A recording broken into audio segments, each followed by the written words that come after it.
Naglalakad sa eskinita ang lalaki niya nang masapul sa CCTV sa Santa Cruz ng Maynila nitong Sabado de Gloria ng madaling araw.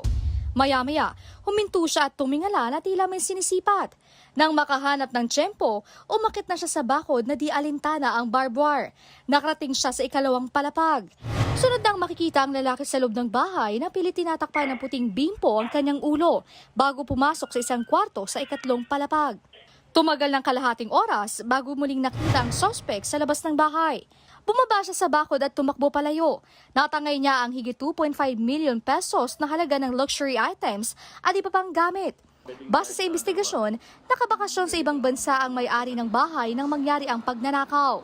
Habang itong may-ari ng bahay ay nagbabakasyon sa abroad, chinek niya itong CCTV at napansin niya nga na merong taong pumasok dun sa kanilang bahay. At kinol niya yung atensyon ng kanilang katulong at inireport ito sa pinakamalapit na presinto. Kahit pa sinusubukan magtakip ng mukha ng suspect, nakilala pa rin siya ng mga pulis. Nagsagawa sila ng operasyon kaya naaresto rin ito kinagabihan. Nabawi ang mga tinangay na mamahaling gamit. Nakumpiska rin ang liyabi na ginamit ng suspect sa panloloob. Ma'am, pasensya na po sa nagawa ko. Dahil lang po ng away ng asawa. Nag-away lang po kami ng asawa ko. Kaya, dahil po nag-away po kami ng asawa. Hindi ko naman po interest na gawin lahat yun.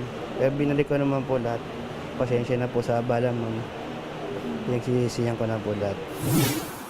Kasalukuyan nasa kustodiya ng Santa Cruz Police Station ng suspect.